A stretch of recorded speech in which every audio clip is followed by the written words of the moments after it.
Welcome to my channel biology geek. हम लोगों ने स्टार्ट किया हुआ था कंटिन्यूटी ऑफ लाइफ में, चैप्टर हम पढ़ रहे थे रिप्रोडक्शन। आज हमने देखनी है रिप्रोडक्शन इन रैबिट, और इसके लिए हम सबसे पहले थोड़ा सा इंट्रोडक्शन देख लेंगे कि व्हाट इज रैबिट, रैबिट की अपीयरेंस क्या है, रैबिट के क्या ट्रेट्स हैं, रैबिट किस फैमिली क्लास से बिलोंग कर रहा है। उसके बाद हम आज पढ़ेंगे मेल रिप्रोडक्टिव सिस्टम, उसके बाद हम मूव कर जाएंगे towards the female reproductive system, and then towards the end of that chapter हम उसमें एसटीडीज वगैरह देखेंगे और थोड़े से और टॉपिक्स वगैरह जो है डिस्कस करेंगे।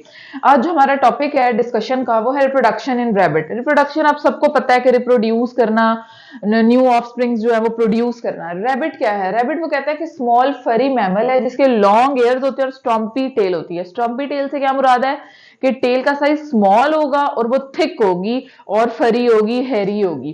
फिर वो कहता है कि हमारे पास रैबिट जो है ना वो दो तरह के होते हैं, वाइल्ड रैबिट होते हैं, डोमेस्टिक। वाइल्ड जो ब्राउन कलर के और बिग इन साइज होते हैं, अक्सर आपने देखा होगा नेट जियो वगैरह पे।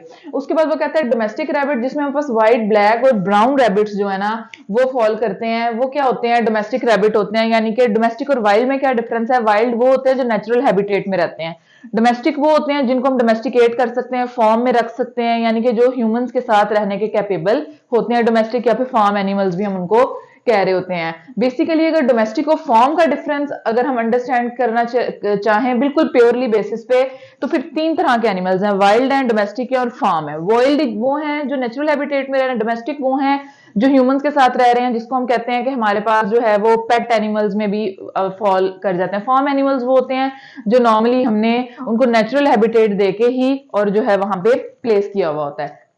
वो कहते हैं रैबिट जो है वो रिप्रोड्यूस करता है बहुत रैपिडली, 1 ईयर में 30 to 40 यंग वंस, यानी कि इसका पर एनुअल या फिर पर ईयर जो लिटर साइज है वो क्या होगा? 30 to 40 यंग वंस होंगे। अच्छा, अगर कोई इंडिविजुअल एक वक्त में एक से ज्यादा ऑफस्प्रिंग्स को बॉर्न कर रहा है, बर्ड्स में उसको कहते हैं क्लच साइज, और हमारे पास मैमल्स में उसको कहते हैं लिटर साइज।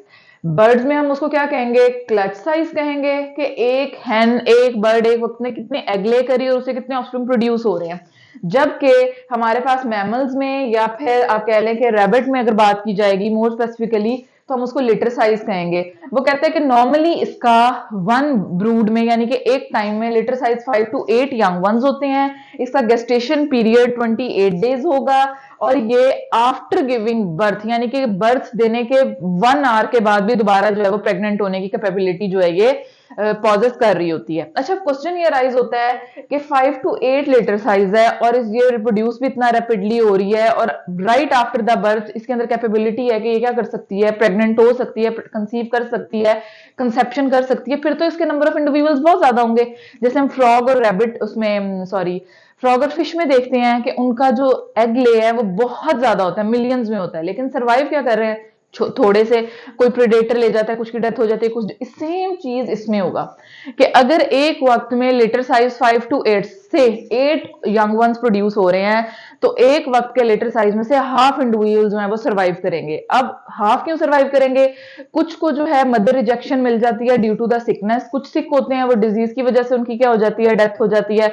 तो ये डिफरेंट इस तरह की रीजन होती हैं जिस वजह से अगर 8 लिटर साइज है तो उसमें से 4 जो है वो क्या करेंगे? सर्वाइव करेंगे, और वही सर्वाइव करेंगे जिनका जीन पूल, जिनका जेनेटिक मेकअप, जिनकी जो आप कह लेंगे कैरेक्टर ट्रेट्स वगैरह जो है वो हेल्दी होंगे, अच्छे होंगे, और वो उनको कैपेबल बनाएंगे कि वो उस एनवायरमेंट में क्या कर सकें? सर्वाइव कर सके।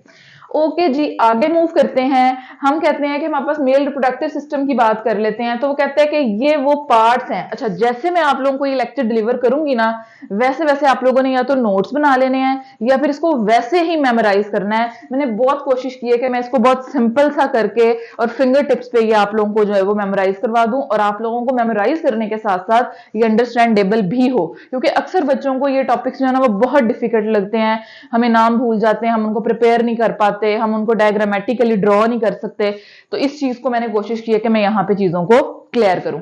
ओके, उसके बाद वो कहते हैं इसके पार्ट्स कौन कौन से हैं, मेल रिप्रोडक्टिव सिस्टम के कौन कौन से ऑर्गन्स हैं जिनके ऊपर वो क्या कर रहा है? कॉम्प्राइज कर रहा है। उसके बाद वो कहते हैं पेयर ऑफ टेस्टीज है, स्क्रोटल सैक है, ये बाद में मैं सारा कुछ एक्सप्लेन करूंगी, भी आपको भी सिर्फ नेम्स को वो कर लें। वेस्ट डेफरेंस है, यूरेथ्रा है, पीनस है, और एसेसरी ग्लैंड्स हैं। चलें जी, स्टार्ट करते हैं पेयर ऑफ टेस्टीज से। टेस्टीज जो है पिंक ओवल होंगे, lower part of the body of the male क्या कर रहे होंगे? लाई कर रहे होंगे। उसके बाद स्क्रॉटल सैक वो लेयर होगी स्किन की जो प्रोटेक्शन प्रोवाइड कर रही होगी इन पिंक ओवल स्ट्रक्चर्स को। आउटसाइड द बॉडी होगी, बोथ साइड ऑफ द पीनस होगी, ये हैंगिंग होगी। ये स्क्रॉटल सैक है, ये outside the body hanging position में होंगे जो कि कैरी कर रहे होंगे टेस्टिस को, और ये बोथ साइड ऑफ द पीनस पे मौजूद होंगे। ठीक हो गया। और इनका नॉर्मली काम क्या होता है कि इन्होंने टेम्परेचर फ्लक्चुएशन को क्या करना होता है, कंट्रोल करना होता है। बोथ साइड ऑफ द पीनस होंगे, इनके अंदर टेस्टीज होंगी, टेस्टीज के अंदर फिर कुछ लोब्यूल्स होंगे जो कि highly coiled tubule seminiferous tubules जो हैं वो बना रहे होंगे। फिर ये सेमिनिफेरस टिब्यूल्स, फॉर एग्जांपल ये सेमिनिफेरस टिब्यूल्स हैं, ये आपस में फिर कंबाइन होंगी। कंबाइन होने के बाद ये एक और हाईली कॉइल्ड टिब्यूल एपिडाइडमस को क्या करेंगी, ओरिजिनेट करेंगी। ये जो एपिडाइडमस है ये क्या करेगी, आप कह लें कि मच कॉइल ट्यूब है, और ये कनेक्ट करेगी किसके साथ, वेस्ट डेफरेंस के साथ। और वेस्ट डेफरेंस क्या है, वेस्ट डेफरेंस हमारे पास वो नैरो ट्यूब है जिसने एपिडाइडमस और यूरेथ्रा को आपस में क्या करना है, कंबाइन करना है। एपिडाइडमस को यूरेथ्रा के साथ कंबाइन करने की क्यों जरूरत पड़ी, क्योंकि एपिडाइडमस के अंदर स्पर्म स्टोर होते हैं, और जब रिक्वायर्ड होता है क्या चीज, स्पर्म की ejaculation into the female body या अकॉर्डिंग टू द रिक्वायरमेंट, तो ये जो वेस्ट डेफरेंस है ट्रिगर करेगी, और यहां से एपिडाइडमस स्पर्म अपने रिलीज करेंगे वेस्ट डेफरेंस। वेस्ट डेफरेंस से स्पर्म जो है यूरेथ्रा, और यूरेथ्रा से आपके पीनस में जाएंगे, और फिर आपकी बॉडी से जो है वो रिलीज आउट हो जाएंगे। अगेन इस चीज को समझें कि टेस्टीज जो स्क्रॉटल सैक से स्टार्ट करती है। स्क्रॉटल सैक हैंगिंग स्ट्रक्चर्स हैं outside the body of male जो टेम्परेचर को क्या कर रहे हैं, कंट्रोल कर रहे हैं। बोथ साइड ऑफ द पीनस मौजूद है, उनके अंदर टेस्टीज मौजूद हैं जो पिंकिश ओवल कलर की हैं, और उन टेस्टीज के अंदर क्या मौजूद होंगी, कॉइल्ड टिब्यूल्स मौजूद होंगी जिनको हम सेमिनिफेरस टिब्यूल्स कह रहे हैं। वो मच कॉइल्ड होके एपिडाइडमस में कन्वर्ट होंगी। एपिडाइडमस स्पर्म स्टोर कर रहा है, उसके बाद एपिडाइडमस से एक नैरो ट्यूब जारी होगी जो एपिडाइडमस और यूरेथ्रा को आपस में क्या कर रहा है, कनेक्ट कर रहा है। और जब रिक्वायर्ड होंगे स्पर्म्स की जैकुलेशन, तो ये जो वेस्ट एपिडाइडमस से स्पर्म रिलीज आउट होंगे वेस्ट डेफरेंस, और वेस्ट डेफरेंस से यूरेथ्रा, यूरेथ्रा से पीनस, और पीनस से बॉडी से रिलीज आउट हो जाएंगे। क्लियर होगी है ये बात आपको। उसके बाद हम कहते हैं कि हमारे पास क्या होगा, ये सारी चीजें अब ये देखें, यूरेथ्रा से इजैकुलेटरी डक्ट पीनस में जो कि सिलेंड्रिकल और इरेक्टाइल ऑर्गन है, यानी कि इरेक्ट हो जाता है, स्टिफ हो जाता है, तो हम कहते हैं कि ये क्या है, इजैकुलेटरी डक्ट पीनस में जाएगी जो कि सिलेंड्रिकल और इरेक्टाइल ऑर्गन है, और फिर ये रिलीज आउट हो जाएगा from the male body. Urethra क्या है, यूरेथ्रा वो पार्ट है हमारे एक्सक्रीटरी सिस्टम का जो कि यूरिन को रिलीज आउट करने में क्या कर रहा होता है, हेल्प आउट कर रहा होता है, हेल्प कर रहा होता है। और हम यूरेथ्रा और पीनस की वजह से जो हमारा आप कह लें कि यूरिन पास आउट करने वाला डक्ट है, इसको हम यूरिनोजेनिटल डक्ट भी कह रहे होते हैं, यानी कि यूरिन भी एक्सक्रीट कर रहा है और हमारे पास क्या कर रहा है, स्पर्म्स की भी इजैकुलेशन में रोल प्ले कर रहा है। एक ही वेजल, एक ही ट्यूब एक वक्त में दो फंक्शन जो है वो परफॉर्म कर रही है। और नॉर्मली मेल्स में जो आप कह लें कि यूरेथ्रा और पीनस का फंक्शन है वो एक ही स्ट्रक्चर परफॉर्म कर रही होती है, इसलिए हम इसको यूरिनोजेनिटल डक्ट भी जो है वो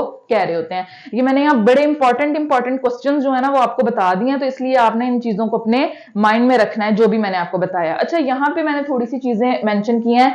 वो कहते हैं कि जो आपकी सेमिनिफेरस टिब्यूल्स है ना, इसके इर्द गिर्द एक स्पेशल लाइनिंग होती है जर्मिनल एपिथेलियम की, जिसने बेसिकली क्या करने होते हैं, स्पर्म प्रोड्यूस करने होते हैं। तो अब क्या हुआ, स्पर्म कौन प्रोड्यूस कर रहा है, सेमिनिफेरस टिब्यूल की जर्मिनल एपिथेलियम। स्टोर कहां हो रहे हैं, एपिडाइडमस में। ट्रांसफर किसकी हेल्प से हो रहे हैं, वेस्ट डेफरेंस की हेल्प से। और रिलीज आउट किसकी हेल्प से हो रहे हैं, पीनस से। क्लियर होगी ये बात।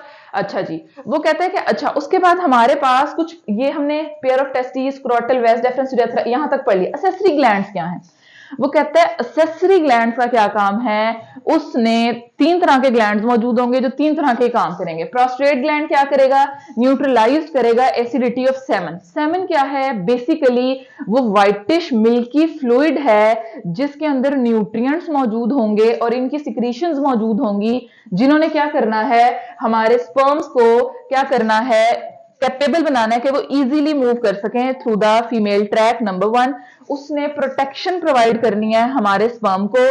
तीसरी चीज, उसने वो मीडिया प्रोवाइड करना है कि स्पर्म जो है फ्लैजेला की हेल्प से इजीली क्या कर सकें, मूव कर सकें, उसको वो मीडिया प्रोवाइड करेंगे सेमन। तो हम कहते हैं कि प्रोस्टेट ग्लैंड ने क्या करना है, सेमन की एसिडिटी को क्या कर देना है, न्यूट्रलाइज कर देना है। सेमिनल वेसिकल ने क्या करना है, स्पर्म के लिए जो रिक्वायर्ड न्यूट्रिएंट्स हैं उसके सर्वाइवल के लिए वो प्रोवाइड करने हैं, और जो काउपर्स ग्लैंड है उसने डक्ट को क्या करना है, ल्यूब्रिकेट करना है। काउपर्स ग्लैंड क्या करेंगे, ल्यूब्रिकेट द डक्ट, यानी कि बिफोर इजैक्यूलेशन आपकी जो पिनस है वो क्या होगी, ल्यूब्रिकेट होगी, उसको मॉइस्ट रखा जाएगा ताकि वो इजीली एक्सेस कर सके to the female reproductive tract. तो हम क्या कहते हैं कि जैसे ही स्पर्म बन जाएगा वेस्ट डेफरेंस में से सिक्रीशंस ऐड होंगी, मिल्की फ्लूइड जिसको हम सेमन कहेंगे, जिसमें 90% जो है हमारे पास ये मिल्की फ्लूइड यानी कि सेमन होगा, और ओनली 10% जो है वो स्पर्म्स होते हैं, और ये 10% स्पर्म्स भी हमारे पास मिलियंस ऑफ स्पर्म्स जो है वो होते हैं। लेकिन मैक्सिमम फ्लूइड मिल्की फ्लूइड क्यों है, ताकि हमारे स्पर्म्स की डेथ ना हो, हमारे स्पर्म्स की जो एसिडिटी है वो न्यूट्रलाइज हो जाए, हमारे स्पर्म्स को प्रॉपर न्यूट्रिएंट्स मिले, हमारे स्पर्म्स को वो मीडिया मिले जिसके अंदर वो ट्रेवल कर सकें, हमारे स्पर्म्स को एक्सेस मिले to the female reproductive tract. Clear होगी ये बात। और यहाँ पे फिर मैंने थोड़ी सी स्ट्रक्चर जो है वो ड्रॉ करने की कोशिश की है, जो मैं आप लोगों को बताती हूँ, आप लोगों ने बड़ा क्लियरली इसको अंडरस्टैंड करना, और ये वेरी इजी टू ड्रॉ है, ये देखने में बड़ा कॉम्प्लिकेटेड सा लग रहा है, अगर आप कहेंगे तो मैं इसको सेपरेटली आप लोगों के लिए ड्रॉ करना भी आप लोगों को बता दूंगी। ओके जी, ये वाला पोर्शन अभी आप लोग मिस कर दें, ये जो मैंने लेयर ड्रॉ की है ये आपकी क्या है, बॉडी लेयर है, इसको अगर आप रिमूव करना चाहते हैं अपनी इजीनेस के लिए तो आप कर दें। हमारा जो बेसिकली है वो सिर्फ ये वाला पोर्शन जो है ना वो मेल रिप्रोडक्टिव सिस्टम है। ओके, ये क्या है, एनस। एनस का आपको पता है कि वो पोर इन द बॉडी जो डाइजेस्टिव ट्रैक का क्या है, लास्ट पोर्शन है, नंबर 1, और नंबर 2 वो क्या करता है, सॉलिड एक्सक्रीटरी वेस्ट को रिलीज आउट कर रहा है बॉडी से। नेक्स्ट आ जाए, ये हमारा यूराइनरी सिस्टम का मैंने यहाँ यूराइनरी ब्लैडर ड्रॉ किया हुआ है, और फिर आगे यूरेथ्रा और सारी चीजें। अच्छा, स्टार्ट करते हैं बिलो से, पेयर ऑफ टेस्टिस से। ये क्या है आपके पास, ये जो मैंने आउटर ब्लू लाइन ड्रॉ किया ये है स्क्रोटल सैक, जिसके अंदर पिंकिश ओवल टेस्टिस के पेयर्स मौजूद हैं, स्क्रोटल सैक भी पेयर में, टेस्टिस भी पेयर में। ये हमारे पास क्या है, वो सिलेंड्रिकल इरेक्टाइल ऑर्गन है जिसको हम क्या कह रहे हैं, पीनस, जो कि वो स्ट्रक्चर है जिसने ट्रांसफर करना है स्पर्म को into the female reproductive tract. अच्छा जी, ये टेस्टिस के अंदर वेरियस लोब्यूल्स हैं जिसको हम सेमिनिफेरस ट्यूब्यूल्स कहेंगे, फिर वो कन्वर्ट हो रही है एपिडाइडेमस में, और एपिडाइडेमस अगेन किसमें ओपन हो रही है, वेस्ट डेफरेंस में, और वेस्ट डेफरेंस फिर ये हमारे पास यूराइनरी ब्लैडर में, यहाँ प्रोस्ट्रेट ग्लैंड, प्रोस्ट्रेट ग्लैंड से ये हमारे पास क्या है, यूरेथ्रा, यूरेथ्रा से ये हमारे पास सेमिनल वेसिकल काउपर्स, और ये ओपन हो रहे हैं पीनस में। अगर देखा जाए तो हमारे पास ये एक सिंगल ट्यूब है जो कि ट्रांसफर भी कर रही है और फिर कनेक्ट हो रही है टू समहाउ यूराइनरी ब्लैडर से, यूरेथ्रा से, और फिर ये डक्ट जो है ये कन्वर्ट जा रही है किसमें, पीनस में, और हमारे पास जो है यहाँ पे ये एक्सेसरी ग्लैंड्स मौजूद हैं जो बाय द टाइम जबकि स्पर्म एपिडाइडमस से वेस्ट डेफरेंस के थ्रू ट्रांसफर हो रहा होता है, शिफ्ट हो रहा है टू द पेनस, यानी कि जब वो रेडी होता है to enter in the female reproductive tract, तब उसके अंदर ये एक्सेसरी ग्लैंड्स जो अपनी सिक्रीशंस जो है वो क्या कर रहे होते हैं, पुट कर रहे होते हैं, शॉवर कर रहे होते हैं, और उसके बाद वो बॉडी से क्या हो जाता है, रिलीज आउट हो जाता है। That's all about the male reproductive system, that's all about the reproduction in rabbit. ये हमने मेल रिप्रोडक्टिव सिस्टम को क्लियर किया। मैंने पूरी कोशिश की है कि आप लोगों को इजीएस्ट वे में इसको समझाऊं और जितना पॉसिबल हो सकता है चीजों को आपको क्लियर करूं। आप एक दफा लेक्चर देखेंगे और उसके बाद बुक को रीड करेंगे तो आपके लिए चीजें वेरी इजी हो जाएंगी उसको अंडरस्टैंड करना और उसको मेमोराइज करना। Thank you. वीडियो को लाइक करें, शेयर करें, सब्सक्राइब करें और लाजमी कमेंट किया करें। वीडियो को एंड तक देखा करें ताकि आप लोगों की अंडरस्टैंडिंग जो है वो बेटर डेवलप हो। Thank you.